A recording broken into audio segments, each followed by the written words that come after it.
Building పనులు అంటే గృహాలకు సంబంధించిన పనులు, ఇండ్లకు సంబంధించిన పనులు, సుతారి మేస్త్రి పని కావచ్చు, పెయింట్ పని కావచ్చు, కరెంటు పని కావచ్చు, శానిటరీ కావచ్చు, ఇంకేదైనా కావచ్చు.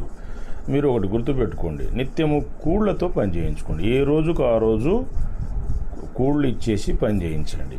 ఒకవేళ కొద్దిగా స్పీడ్గా కావాలంటే, మంచిగా కావాలంటే మీరేం చేయాలంటే ఇంజనీర్స్తో ఎస్టిమేట్ వేయించుకోవాలి. ఎస్టిమేట్ వేయించి ఎస్టిమేట్ ప్రకారము గుత్తకు మాట్లాడుకోవచ్చు. అంటే కాంట్రాక్ట్ అనమాట, లంసము. అప్పుడు అది కరెక్ట్గా సాధ్యమవుతుంది, పని మంచిగా జరుగుతుంది. అందాజా గుత్త గీయడం అంటే అది ఎటు లాస్ అవుతుంది, అటు లాస్ అవుతుంది. ఆ మేస్త్రులు గిట్టదని చెప్పేసి మరలా పంచాయతీలు పెడుతుంటారు, గొడవలు పెడుతుంటారు, ఏదో ఆదరా బాదరా చేస్తారు, ఎక్స్ట్రా ఓటీ అని చేస్తారు, కింద పడడము, యాక్సిడెంట్లు అవ్వడము, ఇంకా ఎన్నో నష్టాలు సంభవిస్తుంటాయి అన్నమాట.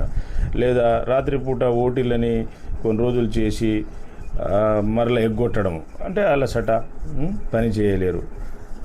ఓటీ చేయడం వల్ల మరలా మీకు కొన్ని రోజులు ఆబ్సెంట్ వస్తుందన్నమాట, వాళ్ళు వర్కర్లు పనికి రారు.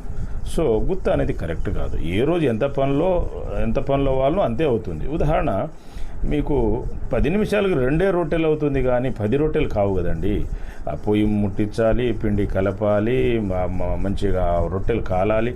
ఒక 2 రొట్టెలే, మంచి పెద్ద రొట్టెలు 2 చేయగలరు, 10 కాదు కదా. ఒక్క రొట్టె చేసేవాడిని తీసేయాలి. ఏ రోజు ఎంత పని చేయాలా, లేబర్ అంత పని చేయాలి. ఇంజనీరింగ్ స్టాండర్డ్స్ ఉన్నాయి కదా, కూర్చోవడానికి లేదు. 9 నుంచి 5 వరకు చేయాల్సిందే. మధ్యాహ్నం 45 నిమిషాలు 1 అవర్ లంచ్ బ్రేక్ ఉంటుంది, 10 నిమిషాలు టీ బ్రేక్ 2 సార్లు ఉంటుంది. ఆ రకంగా చేస్తే ఎవరికి ఏం లాస్ ఉండదు, ఇబ్బంది ఉండదు. ఈ ఎగ్గొట్టే వాళ్లకు, పని మంచిగా చేయని వాళ్లకు, అంటే ఈ మేస్త్రులకు, లేబర్లకు మరలా వేరే వాళ్ళు పిలువరు, ఆ వర్కులు దొరకవు అనమాట. సో కాస్త వాళ్ళు జాగ్రత్త పెట్టుకొని మంచిగా చేయడం వలన వారు ధనికులు అవుతారు, ఎన్నో వర్కులు వస్తాయి.